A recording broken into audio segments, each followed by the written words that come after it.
Hello बच्चों, welcome to class 12।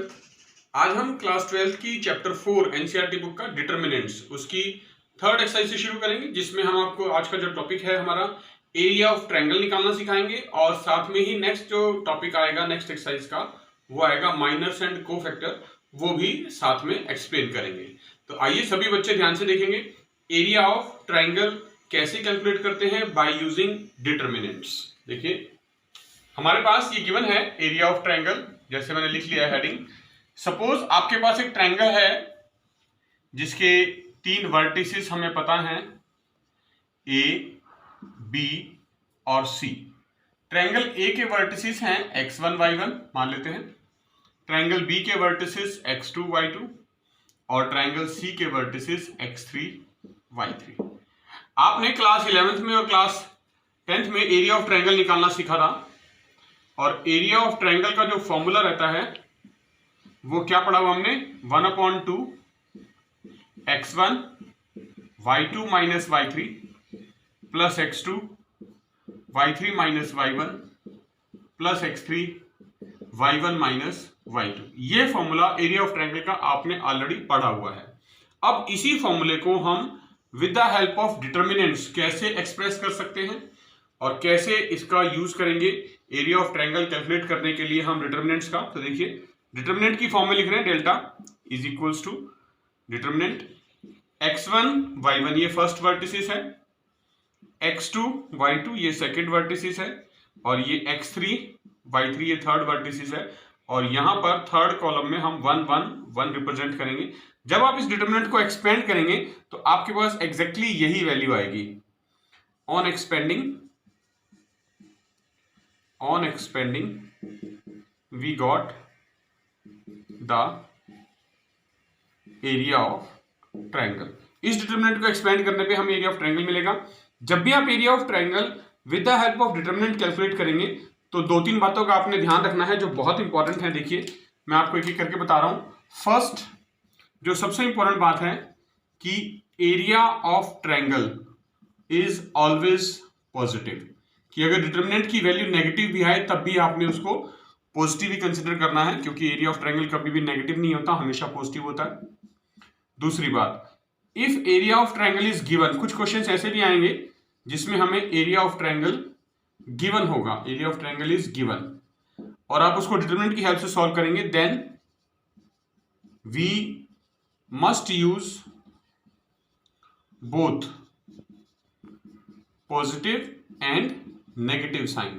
तो हमने दोनों साइन यूज कर रहे हैं, प्लस वाला साइन भी और माइनस वाला साइन भी, यानी एरिया ऑफ ट्रायंगल हमने एक बार पॉजिटिव लेके सॉल्व करना है और एक बार नेगेटिव लेके सॉल्व करना है, उसी से हम अननोन की वैल्यू कैलकुलेट कर पाएंगे। और तीसरी बात जो सबसे इंपॉर्टेंट है कि if area of triangle is zero, मतलब अगर किसी केस में एरिया ऑफ ट्रायंगल जीरो आ जाता है तो इसका मतलब होगा देन पॉइंट्स, तो जो हमें पॉइंट्स दिए हुए थे ए बी और सी जिनसे ट्रायंगल बना था और उनका एरिया जीरो आ गया, then these points A B C are collinear, तब वो तीनों पॉइंट्स जो है वो कोलिनियर हो जाएंगे। मतलब अगर हमें कोलिनियर प्रूव करने के लिए भी कहा है तीन पॉइंट्स को, तो हम उनको डिटरमिनेंट के फॉर्मूले में रखेंगे एरिया ऑफ ट्रायंगल की और इक्वल टू जीरो आ जाएगा तो प्रूव हो जाएगा कि हाँ तीनों पॉइंट्स जो है कोलिनियर है। कोलिनियर का मतलब होता है इन द सेम स्ट्रेट लाइन, एक ही स्ट्रेट लाइन में जब टू और मोर पॉइंट्स होते हैं तो उसको कोलिनियर बोलते हैं। देखिए एक्सरसाइज 4.3 कर रहे हैं जिसमें हम एरिया ऑफ ट्रायंगल के जो हमने फॉर्मूला भी सीखा है उससे कुछ क्वेश्चंस प्रैक्टिस करेंगे। फर्स्ट क्वेश्चन के तीन पार्ट्स हैं, हम आपके लिए सेकंड पार्ट डिस्कस कर रहे हैं। फर्स्ट और थर्ड पार्ट आपने खुद करने हैं, हमने आपके लिए छोड़ दिया हूँ अपनी प्रैक्टिस के लिए। तो देखिए जैसे हमें सेकंड पार्ट में ये तीन वर्टिसेस गिवन है ट्रायंगल के, मान लेते हैं वर्टेक्स ए है 2 3, वर्टिसेस बी के कोऑर्डिनेट हैं 1 1 और वर्टेक्स सी के कोऑर्डिनेट्स हैं 10 8।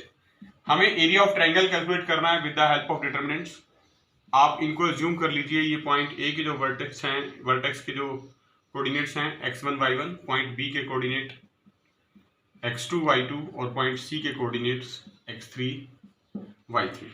हमने डिटरमिनेंट की हेल्प से इनका एरिया ऑफ ट्रायंगल निकालना, तो आप लिख देंगे area of triangle ABC is equal to half determinant. Formula लिख रहा हूं पहले, देखिए x1 y1 x2 y2 x3 y3 और 1 1 1, ये फॉर्मूला था एरिया ऑफ ट्रायंगल कैलकुलेट करने का। अब इसमें हम वैल्यूज पुट करेंगे। x1 y1 की वैल्यू है देखिए 2 3, x2 y2 की वैल्यू है 1 1 और x3 y3 की वैल्यू है 10 8 और ये 1 1 1 तीसरा कॉलम ये हमारे फॉर्मूले में है एज इट इज, तो इसको लिख लेंगे।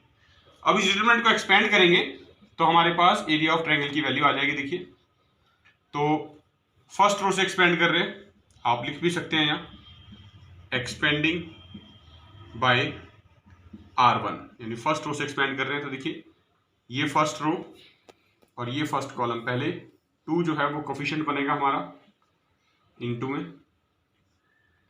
तो इसके सामने वाली रो और इसके सामने वाला कॉलम छोड़ देंगे, इन दोनों को मल्टीप्लाई करना है 1 मल्टीप्लाई 1 1 माइनस अपनी तरफ से 8 मल्टीप्लाई 1 8, फिर इसका साइन क्योंकि नेगेटिव होता है तो अब 3 लेंगे -3 और इसके सामने वाली रो अब और इसी के सामने वाला कॉलम ये छोड़ देंगे आप, तो 1 को 1 से मल्टीप्लाई करेंगे 1 माइनस अपनी तरफ से 10 को 1 से मल्टीप्लाई करेंगे 10, फिर इसका साइन फिर पॉजिटिव होता है +1, ये कोफिशिएंट बनेगा।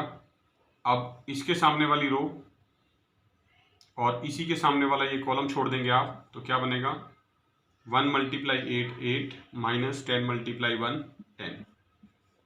सॉल्व करेंगे इसको, देखिए क्या आएगा 1/2 इंटू, बहुत आसान है, 2 into 1 minus 8 minus 7 minus 3 1 minus 10 minus 9 plus 1 into 8 minus 10 -2।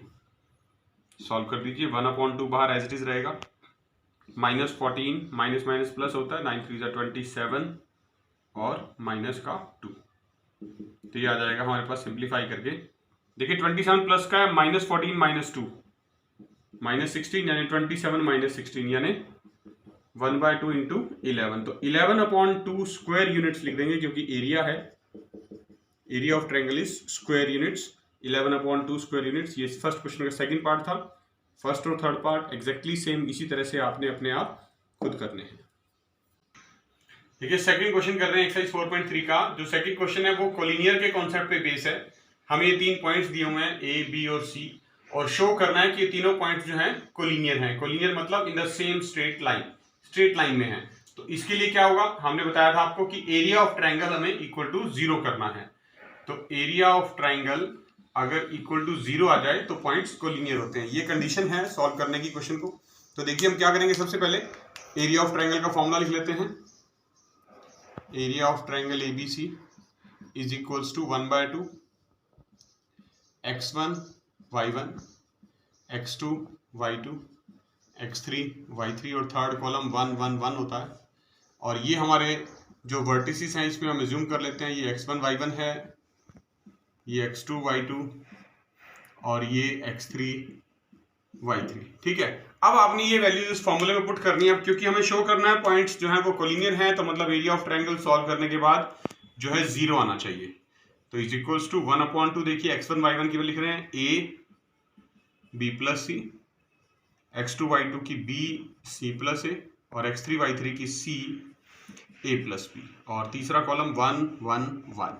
हमें शो करना है कि इस डिटरमिनेंट की जो एक्सपेंशन है वो 1 आनी चाहिए। आप डायरेक्ट एक्सपेंड करके भी शो कर सकते हैं, या हमने 4.2 एक्सरसाइज सीखी है पीछे प्रॉपर्टीज ऑफ डिटरमिनेंट, तो मैं प्रॉपर्टीज का यूज कर रहा हूं। देखिए सबसे पहले ये जो फर्स्ट और सेकंड कॉलम है, तो फर्स्ट कॉलम में ऑपरेशन लगा लेते हैं C1 में C1 प्लस C2, मैं इन दोनों को ऐड करके लिख देता हूं 1/2। तो A में B प्लस C ऐड हो जाएगा, ये बन जाएगा A plus B plus C। B में C प्लस A जब ऐड होगा तो ये भी वही बनेगा A plus B plus C, और C और A प्लस B जब ऐड होंगे तो ये भी A plus B plus C बन जाएगा। सेकेंड कॉलम सेम रहेगा बिल्कुल, B plus C, C plus A और A plus B। Third column भी सेम रहेगा 1 1 1, राइट। अब देखिए जो फर्स्ट कॉलम है ये A plus B plus C तीनों एलिमेंट्स में है फर्स्ट कॉलम के, तो A plus B plus C हम बाहर कॉमन ले सकते हैं। तो 1/2 आप बाहर कॉमन ले लीजिए, A plus B plus C, अंदर क्या बचेगा 1 1 1 B plus C, C plus A plus B और 1 1 1। तो अब देखिए यहाँ पर C1 और C3 सेम हो गए, फर्स्ट और थर्ड कॉलम, और हमने बताया था डिटरमिनेंट की प्रॉपर्टी है जब भी कोई भी 2 कॉलम या कोई भी 2 रो सेम हो जाएं तो डिटरमिनेंट की वैल्यू 0 हो जाती है। यानी ये बाहर 1/2 a plus B plus C same रहेगा और इस डिटर्मिनेंट की वैल्यू इनटू में 0 आ जाएगी और 0 से मल्टीप्लाई होकर सारा 0 आ गया। तो एरिया ऑफ ट्रायंगल 0 आ गया, इसका मतलब क्या हुआ, therefore points a b and c are collinear, मतलब they lie in the same straight line. देखिए थर्ड क्वेश्चन कर रहे हैं एक्सरसाइज 4.3 का, find the value of k if area of triangle is 4 square units. इस बार हमें एरिया ऑफ ट्रायंगल गिवन है, देखिए 4 square units value of area of triangle given है। तो इसका हम फर्स्ट पार्ट डिस्कस कर रहे हैं, इस क्वेश्चन के भी दो पार्ट हैं, फर्स्ट हम कर रहे हैं आपके लिए, सेकंड आपने खुद करना है बिल्कुल एग्जैक्टली सेम इसी तरह से जैसे हम फर्स्ट सॉल्व करके दिखाएंगे। हमें ट्रायंगल के वर्टिसेस दे रखे हैं 3, एक वर्टिसेस में जो अननोन कांस्टेंट है कि इसकी वैल्यू फाइंड करने के लिए कहा है, एरिया ऑफ ट्रायंगल दे रखा है। तो हमने आपको बताया था कि जब भी एरिया ऑफ ट्रायंगल गिवन हो तो पॉजिटिव और नेगेटिव दोनों साइन लेते हैं। तो एरिया ऑफ ट्रायंगल देखिए मैं पहले लिख लेता हूं, फॉर्मूला क्या है, 1/2 x1 y1 x2 y2 x3 y3 और 1 1 1। और ये हमारे वर्टिसेस हैं, इनको मान लेते हैं x1 y1, इनको x2 y2 और इनको x3 y3। तो एरिया ऑफ ट्रायंगल का फॉर्मूला जो है हमारे पास गिवन है, एरिया ऑफ ट्रायंगल वो है 4 square units is equals to 1/2। अब यहाँ डिटरमिनेंट की वैल्यूज लिख लेते हैं आप, x1 y1 की वैल्यू है k0, x2 y2 की वैल्यू है 4,0 और x3 y3 की वैल्यू है 0 2 और तीसरा कॉलम 1 1 1 सेम रखना है।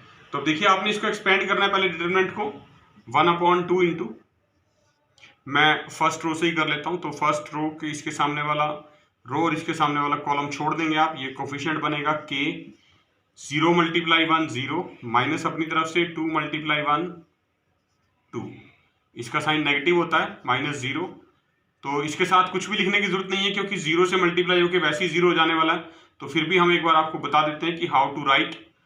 तो इसके सामने वाली रो, इसके सामने वाला कॉलम ये छोड़ देंगे आप, तो क्या बचेगा 4 × 1 4 माइनस 0 × 1 0 और तीसरा साइन +1 ये आएगा हमारे पास।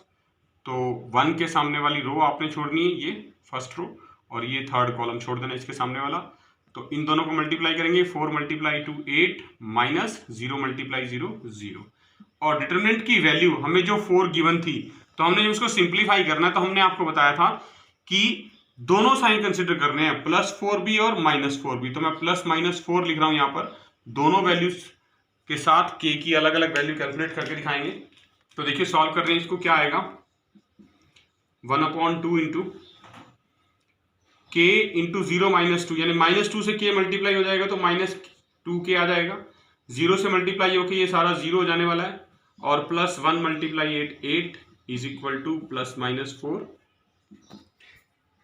ये 2 भी आप चाहें उधर भेज सकते हैं राइट साइड पे, तो यहां सिर्फ बचेगा लेफ्ट साइड पे मेरे पास -2k + 8 इज इक्वल टू, और ये 2 इधर जाके मल्टीप्लाई हो जाएगा +-8। यहां से आपने स्प्लिट कर लेना दो वैल्यूज के फॉर्म में इसको, -2k + 8 इज इक्वल टू एक बार +8 लिखना है और -2k + 8 को एक बार आपने -8 के इक्वल लिखना है।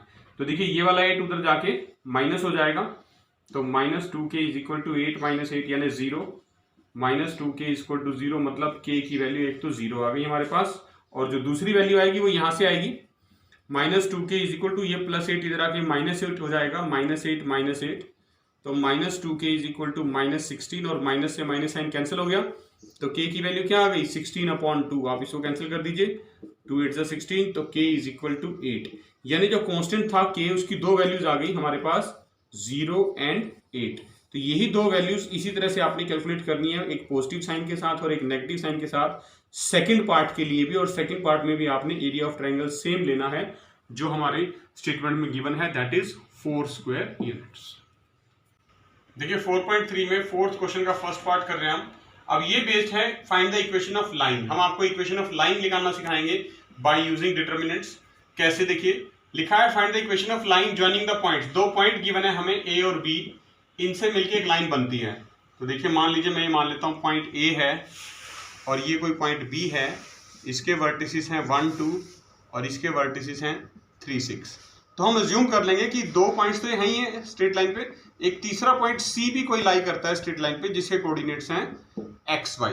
तो हमने यही बात सिर्फ एक लिख लेनी है कि let C x y be any point be any point on the line joining AB, कि लाइन जो AB थी उसके ऊपर हमने एक C पॉइंट अज्यूम कर लिया। तो इसका मतलब क्या हुआ, ये तीनों पॉइंट स्ट्रेट लाइन पे हैं, मतलब कोलिनियर हैं। Therefore points A, B and C are collinear. अगर ये कोलिनियर हैं तो इसका मतलब क्या हुआ, area of triangle is 0, therefore area of triangle ABC is equal to 0। तो यही प्रॉपर्टी हम यूज करेंगे, एरिया ऑफ ट्रायंगल 0 प्रूव करेंगे। तो एरिया ऑफ ट्रायंगल कर रहे हैं, देखिए ABC इज इक्वल टू, पहले फॉर्मूला लिख लेते हैं, x1 y1 x2 y2 x3 y3 1 1 1। देखिए एरिया ऑफ ट्रायंगल का फॉर्मूला लिख लिया हमने। जो वर्टिसेस हैं हमारे हम अज्यूम कर लेते हैं, जो पॉइंट A है उसके x1 y1 हैं, जो पॉइंट B है उसके x2 y2 मान लेते हैं, और जो पॉइंट C है उसके x3 y3। ठीक है, ये वैल्यूज पुट कर देते हैं। यहाँ पर क्या आएंगी, x1 y1 की वैल्यू है 1 2, x2 y2 की वैल्यू है x2 y2 की वैल्यू है 3 6। तो यहाँ 3 6 लिख लेंगे आप, और x3 y3 की वैल्यू है x, y, और तीसरा कॉलम 1 1 फिक्स होता है। और हमें ये पता है कि ये तीनों पॉइंट स्ट्रेट लाइन पे लाई करते हैं, मतलब एरिया ऑफ ट्रायंगल जो है वो इक्वल टू 0 आने वाला है। तो ये इक्वल टू 0 आएगा, इसकी इक्वल टू 0 हमने पहले से रख दिया है, पुट कर दिया है। अब जैसे ही आप इसको एक्सपेंड करेंगे तो आपके पास जो इक्वेशन मिलेगी that is the required equation of line. तो देखिए फर्स्ट रो से एक्सपेंड कर रहे हैं, फर्स्ट रो फर्स्ट कॉलम, ये पहला एलिमेंट कोफिशिएंट बनेगा, यहाँ 1/2 भी लिखना है, दैट इज वेरी इंपॉर्टेंट। ये 2 राइट साइड में 0 से मल्टीप्लाई होकर 0 बन जाएगा, तो वो लिखेंगे नहीं अब हम अगले स्टेप में। तो 1 इंटू, देखिए मैं ये इसके सामने वाली रो और इसके सामने वाला कॉलम छोड़ रहा हूँ, 6 × 1 6 माइनस y × 1 y। इसका साइन नेगेटिव होता है तो -2 आएगा। अब ये इसके सामने वाली रो और ये इसके सामने वाला कॉलम आप छोड़ देंगे तो 3 × 1 3 माइनस x × 1 x, और फिर +1 तीसरा एलिमेंट फर्स्ट रो का ये कोफिशिएंट बनेगा, तो इसके सामने वाला कॉलम और ये रो छोड़ देंगे तो 3 × y 3y minus 6 × x 6x। ये हमने रखना है इज इक्वल टू 0। तो एक्सपेंड कर दीजिए इसको, देखिए क्या आएगा, 6 - y, -2 से दोनों एलिमेंट मल्टीप्लाई होंगे तो साइन चेंज होगा क्योंकि बाहर माइनस है, -6 + 2x, और ये +3y minus 6x is equal to 0। तो ये क्या आ गया, देखिए हमारे पास ये -6 है और ये +6 है, पहले तो ये दोनों कैंसिल हो जाएंगे। ठीक है, फिर ये +2x और ये -6x, यानी -6x + 2x तो बन गया -4x, +3y और -y बन गया +2y इज इक्वल टू 0। आप चाहें तो -2 से डिवाइड कर सकते हैं, कॉमन ले सकते हैं, तो वो बन जाएगा -2, आप चाहें तो कॉमन ले सकते हैं, 2x - y is equal to 0। ये -2 उधर जाके 0 बन जाएगा। तो 2x - y is equal to 0 is the required equation of straight line, जो हमें कैलकुलेट करने के लिए कहा गया था।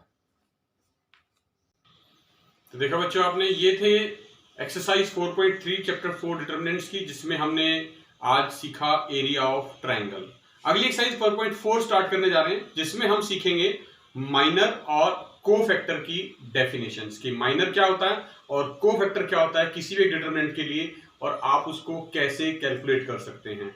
तो आइए शुरू करते हैं, minors and cofactors in the exercise 4.4।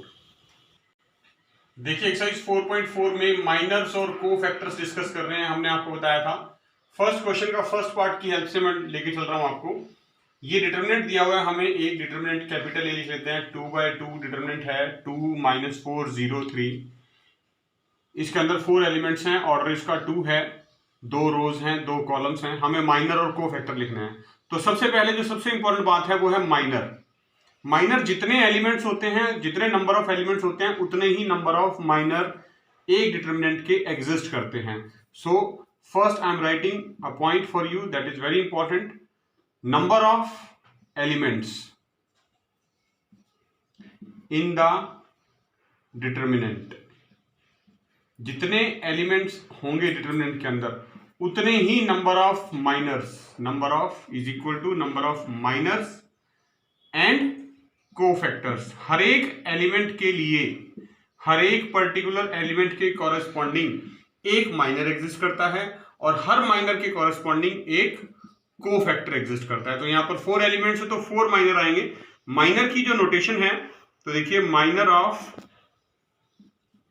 A11, A11 मतलब फर्स्ट रो फर्स्ट कॉलम इस A11 पोजीशन पे जो एलिमेंट है इज इक्वल टू M से डिनोट करते हैं कैपिटल M11। माइनर है, माइनर वर्ड था तो मैंने M से डिनोट कर लिया M11, फर्स्ट एलिमेंट का था। तो ये देखिए ये फर्स्ट रो ये फर्स्ट कॉलम ये एलिमेंट है, इसकी पोजीशन है A11। तो ये पोजीशन आप ये फर्स्ट रो ये फर्स्ट कॉलम छोड़ देंगे, जो बचेगा दिस इज रिमेनिंग 3। तो माइनर ऑफ A11 यानी M11 इज इक्वल्स टू 3 आ गया है। फिर आप लिखेंगे माइनर ऑफ A12 यानी फर्स्ट रो सेकंड कॉलम, ये फर्स्ट रो ये सेकंड कॉलम यानी A12, इस बार ये छोड़ना है आपने। तो ये A12 first row second column छोड़ दिया, इस एलिमेंट के कॉरेस्पॉन्डिंग माइनर लिख रहे हैं, वो बनेगा ये पोजीशन 0, यानी इसको कैपिटल M12 से डिनोट करेंगे आप 0। फिर तीसरा एलिमेंट आएगा minor of A21 second row first column. तो देखिए ये हमने दोनों माइनर लिख लिए हैं, फर्स्ट रो फर्स्ट कॉलम के और फर्स्ट रो सेकंड कॉलम के, इनके लिए हमने माइनर लिख दिए थे A11 और A12 के लिए। अब बारी आएगी इस एलिमेंट की A21 की, तो ये A21 के लिए माइनर लिख रहे हैं, तो इसके सामने वाली रो इसके सामने वाला कॉलम छोड़ेंगे, तो ये पोजीशन बचती है -4 यानी M21 second row first column का जो माइनर बनेगा वो बनेगा -4। सिमिलरली माइनर ऑफ A22 यानी सेकंड रो सेकंड कॉलम, ये हमारा सेकंड रो सेकंड कॉलम है, तो इसके सामने वाला कॉलम और इसके सामने वाली रो आप छोड़ देंगे। देखिए ये कॉलम और ये छोड़ देंगे रो, तो क्या बचेगी, ये पोजीशन बचेगी सिर्फ, और यहाँ पर है 2 लिखा हुआ। तो M22 जो है सेकंड रो सेकंड कॉलम के कॉरेस्पॉन्डिंग माइनर बनेगा 2। तो ये तो 4 माइनर आ गए। जैसे 4 माइनर आए हैं ऐसे ही 4 को फैक्टर भी आएंगे, और जो को फैक्टर लिखने देखिए इन्हीं के सामने में लिख रहा हूं, को फैक्टर C11 से डिनोट करेंगे। इसी एलिमेंट के लिए लिख रहे हैं पहले A11 के लिए M11 के लिए, जो भी हमने माइनर लिखा है उसी को लिखना होता है। बस को फैक्टर में फर्क क्या है, जो सुफिक्स हैं ये लिखने होते हैं -1 raise to power sum of the suffix 1 + 1 into M11 की वैल्यू। फिर इसके लिए अगर को फैक्टर लिखना है तो आप लिखेंगे cofactor C12 is equal to -1 raise to power 1 + 2। Suffix जो 1 और 2 है इनका सम ऊपर लिखा जाता है -1 की पावर में, और यहां पर माइनर मल्टीप्लाई कर देंगे M12 से। सिमिलरली यहां पर cofactor C21 second row first column का -1 raise to power 2 + 1 into minor M21, और को फैक्टर अब हम लिखेंगे C22 का -1 रेज़ टू पावर सुफिक्स का सम लिखना होता है 2 + 2, और को फैक्टर M22 जो हमारा माइनर की वैल्यू आई थी उससे मल्टीप्लाई भी करना है। तो क्या वैल्यू बनेगी, देखिए M11 की वैल्यू 3 है, M12 की वैल्यू 0, M21 की वैल्यू -4 और M22 की वैल्यू 2। ये वैल्यूज हमने यहाँ को फैक्टर में पुट करनी है। आप देखिए तो क्या आएगा, -1 रेज़ टू पावर 1 + 1 यानी पॉजिटिव साइन आएगा, और M11 की वैल्यू 3 यानी 3, ये को फैक्टर आ गया। -1 raise to power 1 + 2 negative sign आएगा, M12 की वैल्यू 0, तो -0 यानी 0 ही आ गया।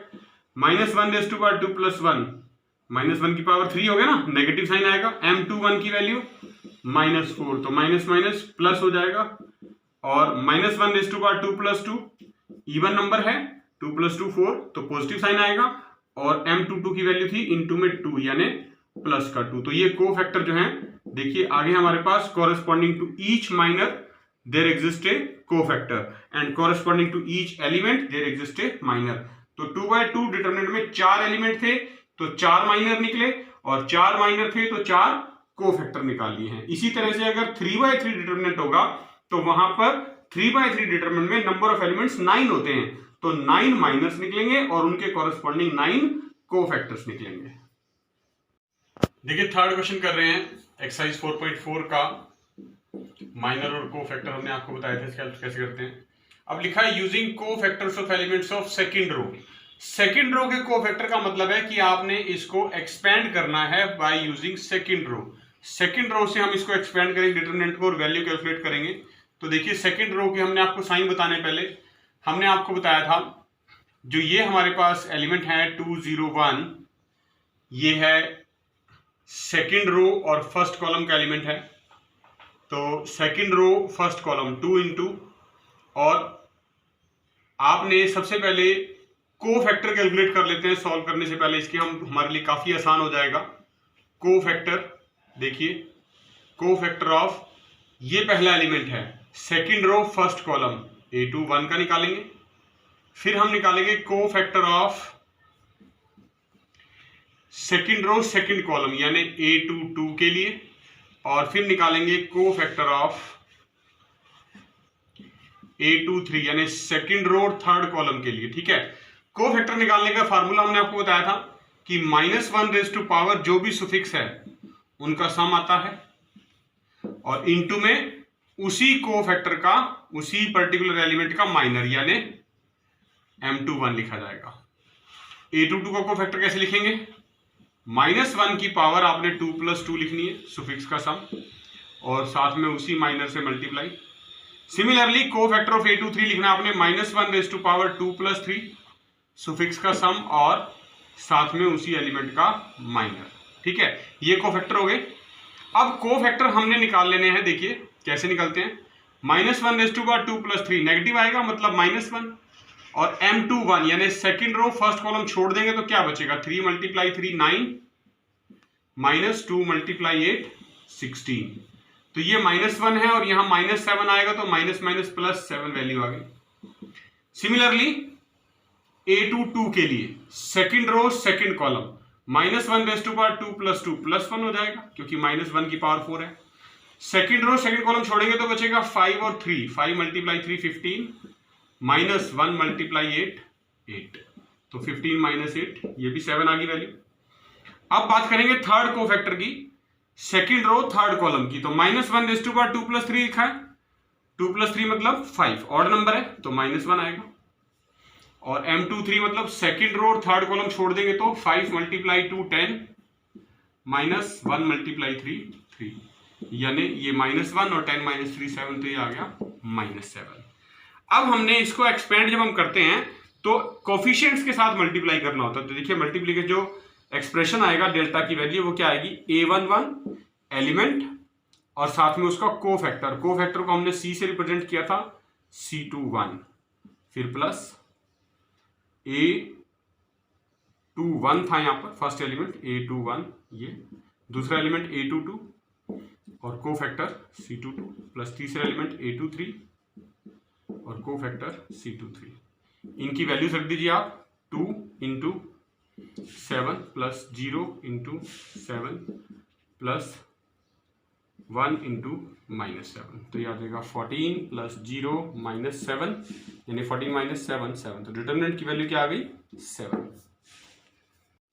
देखिए माइनर और को फैक्टर की एक बहुत इंपॉर्टेंट प्रॉपर्टी है, वो हम आपको बता रहे हैं कि इफ एलिमेंट्स ऑफ ए रो और कॉलम, किसी भी एक पर्टिकुलर रो या पर्टिकुलर कॉलम के सभी एलिमेंट्स को आर मल्टीप्लाइड विद, अगर हम मल्टीप्लाई करें को फैक्टर्स के साथ किसी दूसरी रो और कॉलम के, यानी किसी एक पर्टिकुलर रो और कॉलम के एलिमेंट्स को किसी दूसरी रो के को फैक्टर के साथ मल्टीप्लाई करें और फिर उनको ऐड करें तो उनका सम हमेशा 0 आता है। जैसे मान लीजिए ये डिटरमिनेंट है, हम इसकी वेरिफिकेशन देखते हैं प्रॉपर्टी की कि इसमें डिटरमिनेंट हमें दिया हुआ है, इसमें हमारे पास ये A11 A12 A13 ये फर्स्ट रो के एलिमेंट है, और A31 A32 A33 ये को फैक्टर के लिए लिखा हुआ है, को फैक्टर्स, ये थर्ड रो के को फैक्टर है, यानी फर्स्ट रो के एलिमेंट्स को थर्ड रो के को फैक्टर के साथ मल्टीप्लाई करके ऐड किया गया तो सम 0 आना चाहिए। ये हम वेरीफाई करके देखेंगे तो उससे प्रॉपर्टी हमारी वेरीफाई हो जाती है। तो सबसे पहले हम फर्स्ट रो के एलिमेंट्स की वैल्यू लिख लेते हैं। देखिए A11 क्या है element 2, A12 first row second column element क्या है -3, और A13 यानी first row third column element क्या है 5। अब बात आती है को फैक्टर की, को फैक्टर्स ऑफ A31 यानी कैपिटल A31 की वैल्यू लिखनी है third row first column. Third row first column कौन सा है, देखिए ये थर्ड रो ये फर्स्ट कॉलम, कैसे लिखा जाता है -1 सुफिक्स का सम, और ये छोड़ देंगे रो, इसके सामने वाली कॉलम छोड़ देंगे, इन दोनों को मल्टीप्लाई करना है, -3 × 4 -12 माइनस अपनी तरफ से 0 × 5 0, तो कोफैक्टर की वैल्यू क्या आ गई, -1 की पावर 4 प्लस होता है पॉजिटिव साइन, और यहां पर ब्रैकेट में -12 यानी प्लस माइनस माइनस -12 आ गई वैल्यू A31 की। देखिए अब लिख रहे हैं cofactor of A32 third row second column, capital A32 लिखेंगे, -1 सुफिक्स का सम 3 + 2, थर्ड रो छोड़नी है और सेकंड कॉलम आपने छोड़ देना है। ये क्या बचेगा, 2 को 4 से मल्टीप्लाई करेंगे, 2 4 = 8, माइनस 6 को 5 से मल्टीप्लाई करेंगे, 6 5 = 30, तो -1 की पावर 3 + 2 5 है तो नेगेटिव साइन आएगा, और 8 - 30 यानी -22 यानी माइनस माइनस प्लस 22 आ गया। अब बात करेंगे cofactor of A33 third row third column की, A33 = -1 सुफिक्स का सम लिखना है हमने 3 + 3, तो देखिए थर्ड रो छोड़नी है इस बार और थर्ड कॉलम छोड़ना है, यानी ये थर्ड रो और ये थर्ड कॉलम छोड़ देना है, तो क्या बच रहा है 2 × 0 0 माइनस अपनी तरफ से 6 × -3 -18, तो क्या आएगा, -1 की पावर 6 है, 3 + 3 6 होता है तो पॉजिटिव वैल्यू आएगी, और माइनस माइनस प्लस 18 यानी कि 18। ठीक है, तो हमने वैल्यूज जो पुट करनी है प्रॉपर्टी के अंदर वो क्या है, A11 × A31 plus A12 × A32 plus A13 × A33, और चेक करना है कि ये 0 के इक्वल आना चाहिए, तो LHS लेके चलेंगे। देखिए लेफ्ट हैंड साइड A11 की वैल्यू 2 है, A31 की value third row first column -12 आई है, प्लस A12 की वैल्यू -3 है, और A32 की वैल्यू 22 आई है, A13 की वैल्यू 5 है, और A33 की वैल्यू 18 आई है। सॉल्व करिए, देखिए -12 × 2 -24, और 22 - 3 यानी -66, और प्लस 18 × 5 90, तो -24 -66 प्लस 90, -24 -66 -90 हो जाएगा, और ये +90, तो -90 + 90 0 which is equals to RHS। तो ये प्रॉपर्टी हमने वेरीफाई कर दी कि किसी भी डिटर्मिनेंट में आप पर्टिकुलर एक रो के एलिमेंट्स को दूसरी किसी रो के कोफैक्टर के साथ मल्टीप्लाई करके ऐड करते हैं तो रिजल्ट हमेशा 0 आता है। तो देखा बच्चों आपने, ये थे माइनर्स और कोफैक्टर के ऊपर बेस्ड एक्सरसाइज 4.4 के कुछ क्वेश्चंस, और हमने माइनर और कोफैक्टर्स की प्रॉपर्टीज भी आपको with the help of example verify करके दिखाई है। आपने जो बाकी के क्वेश्चंस बचे हुए हैं उनकी खुद से प्रैक्टिस करनी है और अच्छे से अपने नोट्स भी प्रिपेयर करने हैं। हम आपको बहुत जल्द अगली वीडियो में फिर मिलेंगे और उसमें हम डिस्कस करेंगे एक्सरसाइज 4.5 चैप्टर 4 डिटर्मिनेंट्स की। तब तक के लिए अपने घर में रहिए, अपना ध्यान रखिए। Thank you.